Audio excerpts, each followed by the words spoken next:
আসসালামু আলাইকুম প্রিয় দর্শক, আমি কিছুদিন আগে একবার একটা টকশোতে বলেছিলাম যে নির্বাচন কমিশন যদি শেষ পর্যন্ত এনসিপির দাবি অনুযায়ী তাদেরকে শাপলা প্রতীক দেয়, তাহলে প্রমাণ হবে যে এই নির্বাচন কমিশনের পক্ষে স্বাধীনভাবে একটা নির্বাচন পরিচালনা করা সম্ভব নয়। এবং আমার এই কথার উপর ভিত্তি করে বেশ কয়েকটা নিউজ ফটো কার্ড বিভিন্ন মিডিয়া প্রকাশ করেছিল এবং আমি মোটামুটি একটু বিতর্কের মুখে পড়েছিলাম যে এত দ্রুত আমি কেন সিদ্ধান্ত দিচ্ছি, তারা পারবে না, আর এনসিপিকে শাপলা দিলে সমস্যাটা কোথায়। দেখুন, আমি বলি, এনসিপিকে শাপলা দিল নাকি আপনার আমাদের জাতীয় অন্য কোনো প্রতীক দিল, এটা নিয়ে ভাই আমার কোনো মাথা ব্যথা নাই। কে শাপলা পেলো, কেউ নৌকা পেলো, কে ধানের শীষ পেলো, এটা নিয়েও আমার কোনো মাথা ব্যথা নাই। যার যার দলের যার যার প্রতীক সেটা তারা পাবে। যদি আইনের মধ্যে থাকে তাহলে তাকে নির্বাচন কমিশন সেটা দিবে, এটা নিয়ে আমার কোনো আপত্তি নাই। আমার প্রশ্নটা ছিল যে এনসিপি যখন প্রথম শাপলা প্রতীকটা চাইল, তখন নির্বাচন কমিশনের যে প্রতীকের যে লিস্ট ছিল, প্রতীকের যে তালিকা ছিল, সেই তালিকার মধ্যে শাপলা ছিল না। তার মানে নির্বাচন কমিশনের যে তালিকা যে এর মধ্যে সে বিক্রি করবে, তার বাইরের একটা প্রতীক এনসিপি চেয়েছে। তো চাইতেই পারে। যেমন ধরেন, আমি একটা উদাহরণ দিয়ে বলি, আপনি গিয়েছেন যে একটা মনোহরি দোকানে চাল ডাল এগুলি কিনবেন, যে আপনি বললেন ভাই আমাকে কি আপনি একটু টেট্রন কাপড় দিতে পারবেন? তো ওর দোকানে কি টেট্রন কাপড় আছে? এটা তো চাল ডালের দোকান। তো আপনি বললেন না, আমাকে দিতে হবে। এখন সে বললো যে ভাই আমার শেলফে তো টেট্রন কাপড় নাই, আমি কী করে দিব আপনাকে? ওই কি যেখান থেকে পারেন দেন, পয়দা করে দেন, দিতে হবে আমাকে, কারণ আমি চাইছি তো আমাকে দিতে হবে। তো এ ধরনের যদি আবদার আসে সেক্ষেত্রে কী হবে? এবং এনসিপি তখন হুমকি দিল, যদি তারা শাপলা প্রতীক না পায় তাহলে তারা ঘেরাও করবে নির্বাচন কমিশন, অমুকের দালাল তমুকের দালাল, অনেক কিছু তারা বললো। সেগুলো বলে আর আপনাদেরকে ক্লান্ত করতে চাই না, কারণ আপনারা বহুবার এগুলি দেখেছেন। নির্বাচন কমিশন কি যুক্তি দিল? নির্বাচন কমিশন যুক্তি দিল যে শাপলা একটা জাতীয় প্রতীক, আমাদের এই প্রতীকটা দেওয়া যাবে না। এনসিপি পাল্টা যুক্তি দিল যে এই শাপলা আপনার জাতীয় প্রতীক হয়, তাহলে যে আপনার ধানের শীষ, তো এটাও তো জাতীয় প্রতীকের একটা পার্ট। যে তারকা, এটাও তো জাতীয় প্রতীকের পার্ট। পাট পাতাও জাতীয় প্রতীক, চা পাতাও। এখন অনেক জাতীয় প্রতীকের মধ্যে তো অনেক কিছু আছে, এখন সবগুলি মিলে, কিন্তু ওইগুলো তো ইম্পর্টেন্ট না। মূলত চোখে পড়ে কিন্তু শাপলা, প্রমিনেন্ট শাপলা। ওই যে আপনার ধানের শীষ বলেন, পাট পাতা বলেন, চারটা তারকা বলেন, সবগুলি একত্রে যোগ করলেও তো শাপলার সমান আয়তন দখল করবে না, এটা সবাই জানে। তারপরও যুক্তি পাল্টা যুক্তি চলতে থাকলো। ভাই যুক্তি তো একটা, যে আমার তালিকায় নাই, আপনি পাবেন না, আলোচনা শেষ। এত যুক্তি দিচ্ছেন কেন? নির্বাচন কমিশন যতই যুক্তি দিচ্ছে ততই আরেকটা যুক্তি, আরেকটা তর্কের ফাঁদে তারা আটকা পড়ছে। এনসিপি যে গোয়ার্তুমিটা করছে, তাদের নিশ্চয়ই গোয়ার্তুমি করার মতো কোনো উৎস ছিল। এই শক্তি প্রদর্শনের মতো উৎসতার ছিল বলেই তো শক্তি দেখিয়েছে। তা নাহলে শাপলা তো এর আগে মাহমুদুর রহমান মান্নার পার্টিও চেয়েছিল, নাগরিক ঐক্য। তারা কি পেয়েছে? পায়নি। তারা কি গোয়ার্তুমি করেছে? করেনি। কেন করেনি? কারণ তাদের মাথার উপর ডক্টর ইউনূসের একটা সরকার ছিল না, এদের মাথার উপর ডক্টর ইউনূসের একটা সরকার আছে। অথবা এরা নিজেদেরকে কিংস পার্টি মনে করে বলে এত জোর দেখাতে পারে। এক লোক নিয়ে তারা বলে নির্বাচন কমিশনকে ঘেরাও করবে, এগুলি বলে। তো সেই তাদের জোরটা আছে। এখন জোর কার কেন আছে এটা নিয়ে আমার কোনো বক্তব্য নাই ভাই। থাকতেও পারে, যদি ওই জোর দেখাবে, কারো শক্তির জোর আছে, কারো মাঠের জোর আছে, কারো লজিকের জোর আছে, থাকতেই পারে। নির্বাচন কমিশনের কী জোর আছে এটা আমি বুঝতে চেয়েছিলাম। আমার বক্তব্য কিন্তু ওটাই ছিল যে আমি বুঝতে চেয়েছিলাম যে নির্বাচন কমিশনের কী জোর আছে। এনসিপির জোর আছে কি না আছে এটা আমার জন্য বিবেচ্য বিষয় না, কারণ এনসিপি নির্বাচনে যাবে জনগণের ভোট নিতে। কিন্তু আমার জোর থাকতে হবে নির্বাচন কমিশনের, যে নির্বাচন কমিশনের মেরুদণ্ডটা শক্ত আছে কিনা, নির্বাচন কমিশন এই ধরনের পলিটিক্যাল চাপ সহ্য করতে পারে কিনা। এটাই আমার দেখার ব্যাপার ছিল।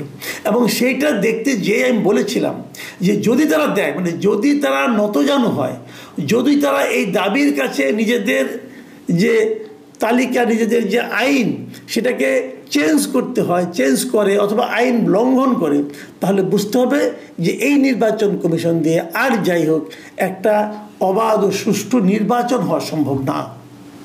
কারণ নির্বাচনের সময় সবগুলি পার্টি কিন্তু যার যার মতো করে সর্বোচ্চ চাপ প্রয়োগ করবে নির্বাচনের ফলটাকে নিজের দিকে নিয়ে আসার জন্য। একটা ছোট দল, তার চাপই আপনি যদি সহ্য করতে না পারেন, এতগুলি দলের চাপ আপনি কিভাবে সহ্য করবেন? পারবেন না। আচ্ছা, আমরা ওই আলোচনায় আসতেছি একটু পরে। এই এতগুলি কথা এখন বললাম কেন? বললাম এই কারণে যে আজকে বৃহস্পতিবার 30শে নভেম্বর, আজকে নির্বাচন কমিশন তার নির্বাচনী প্রতীকের যে তালিকা সেটা একটু পরিবর্তন করেছে এবং সেখানে পরিবর্তন করে নতুন তালিকায় তারা শাপলা কলিকে অন্তর্ভুক্ত করেছে। মানে শাপলা কলি আর শাপলা কিন্তু পার্থক্য আছে, তাই না? একটা শাপলা কলি, একটা শাপলা। তো শাপলাটা রেখেছে কিন্তু শাপলার কলি হিসেবে রেখেছে। এখন বলা হচ্ছে যে এটা কেন হঠাৎ করে এটা তারা কেন করলো? এটা বলা হচ্ছে এই কারণে যে একসময় নাকি এই শাপলা কলির প্রস্তাবটা আসলে এসেছিল যে গণ অধিকার পরিষদ যেটা আছে তার যিনি মহাসচিব আছেন রাশেদ খান, তিনি বলেছিলেন যখন নাকি শাপলা নিয়ে খুব একটা আন্দোলন চলছিল যে এনসিপি শাপলা ছাড়া নির্বাচন করবে না, নির্বাচন কমিশনও শাপলা দেবে না, তখন রাশেদ খান মাঝামাঝি জায়গায় দাঁড়িয়ে বলেছিলেন যে বরং এনসিপিকে আপনারা শাপলা কলি দেন। ওকে, এটা একটা ভালো সমাধান। আমি মনে করি উনি এখানে মানে মধ্যস্থতাকারী হিসেবে খুব ভালো। এখন নির্বাচন কমিশন তার তালিকার মধ্যে শাপলা কলি ঢুকিয়েছে এবং এখন তাহলে এনসিপি ছেলে শাপলা কলি নিতে পারে। দেখুন নির্বাচন কমিশন কি বলেছে সেটা আমি আপনাদেরকে একটু পড়ে শোনাই।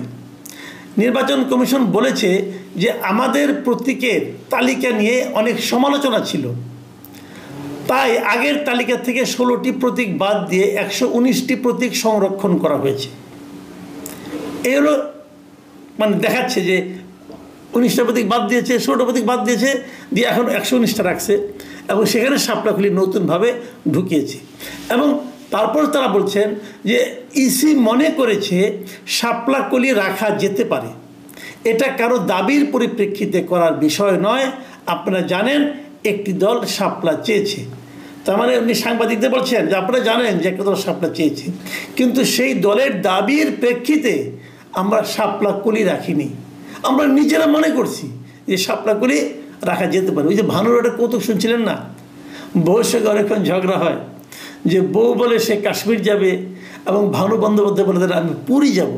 এটা নিয়ে বিরাট ঝগড়াঝাঁটি। এক পর্যায়ে বউ জিনিসপত্র ভাঙা শুরু করে, তখন ভানু বলে ঠিক আছে আমি যাব, কিন্তু তোমার ইচ্ছায় যাব না, আমি নিজের ইচ্ছাই কাশ্মীর যাব। এখন এখানে হয়েছে ওই জিনিস, ইলেকশন কমিশন এনসিপির দাবির জন্য শাপলা ফুল রাখে নাই, নিজের ইচ্ছাতেই তারা শাপলা কুলি রেখেছে। ভাই একটা কথা বলেন, এই যে নির্বাচন কমিশনের অজুহাত, এটাকে কি আপনাদের কাছে গ্রহণযোগ্য মনে হয়? আমার কাছে মনে হয় না। আমার কয়েকটা প্রশ্ন, আপনি যদি শাপলা তাদেরকে দেবেন, কলি দেন, ফুলি দেন আর ডাটাই দেন, যাই দেন, যেহেতু শাপলায় আপনারা রাজি হয়েছেন, আগে তাহলে অরাজি হলেন কেন? অরাজি হওয়ার সময় খেয়াল ছিল না যে আপনি আপনার এই অবস্থান ধরে রাখতে পারবেন না? আপনার তখন মনে ছিল না যে আপনার পিঠে মেরুদণ্ড বলতে কিছু নেই, ধমক দিলে আপনি কুই কুই করে রাজি হয়ে যাবেন? এটা তখন মনে ছিল না? তখন দিয়ে দিলেই পারতেন। আমার তো কোনো সমস্যা নাই, আমাদের কারো কোনো সমস্যা নাই ভাই, কে কোন প্রতীক পেল এটা নিয়ে আমার কোনো বক্তব্য নাই। আমার বক্তব্য হলো আপনার মেরুদণ্ড কোথায়? নির্বাচন কমিশনের মেরুদণ্ডটা কোথায়? ওই যে তারাপদ রায় একটা কবিতা শুনেছিলাম না, যে এক লোক তার মেরুদণ্ডটা খুঁজে পাচ্ছে না। নির্বাচন কমিশনারদের অনুরোধ করবো, আপনারা তো অনেক সময় বড় বড় পদে ছিলেন, আপনারা অবসরপ্রাপ্ত, আপনারা দয়া করে একটু খুঁজে দেখুন যে আপনাদের মেরুদণ্ডটা কোথায়। আপনি কার চাপে উপরে এটা করলেন? আপনাকে কি সরকার চাপ দিয়েছে? আপনাকে কি ইলেকশন কমিশনের অন্য কোনো কোনো গ্রুপ চাপ দিয়েছে আপনাকে, কোনো পলিটিক্যাল পার্টি চাপ দিয়েছে? কে চাপ দিয়েছে আপনাকে? কার চাপে আপনি নতজানু হলেন? আপনি যার চাপেই নতজানু হন না কোনো, যারই, যে কোনো একটা সংগঠন হোক, যে কোনো একটা গোষ্ঠী হোক, যে কোনো একটা প্রতিষ্ঠান হোক, আপনি যদি কারো চাপে নতজানু হয়ে থাকেন তাহলেই প্রমাণিত হবে আপনি ব্যর্থ। যদি সরকারি চাপে করে থাকেন সেটাও আপনার ব্যর্থতা, কারণ সরকার আপনাকে চাপ দেওয়ার এখতিয়ার রাখে না। ডক্টর ইউনূস যেভাবে রাষ্ট্রপতির কাছে শপথ করে প্রধান উপদেষ্টার দায়িত্ব নিয়েছেন, প্রধান নির্বাচন কমিশন যিনি আছেন তিনিও শপথ করে দায়িত্ব নিয়েছেন। আপনার চাকরি কেউ খেতে পারবে না, তাহলে আপনি কেন এমনটা করলেন? কেন বোঝান আমাকে। যদি আপনি করবেন তাহলে আগে কেন বললেন যে আমি করব না? তার মানে আপনি ঠেলায় পড়ে করেছেন। আপনি যদি এনসিপির মধ্যে একটা দলের ঠেলা সহ্য করতে না পারেন তাহলে নির্বাচনের সামনে সবার ঠেলা কেউ সহ্য করবেন?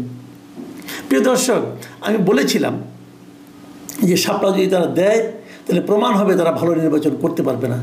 ওরা হয়তো বলবেন, ভাই ঠিক আছে, আমি তো শাপলা দেই নাই, আমি তো শাপলার কলি দিছি। কি ফানি ব্যাপার ভাবেন এখন, আমি শাপলা কলি দিছি। তো এইগুলি হলো জানেন খোরা অজুহাত।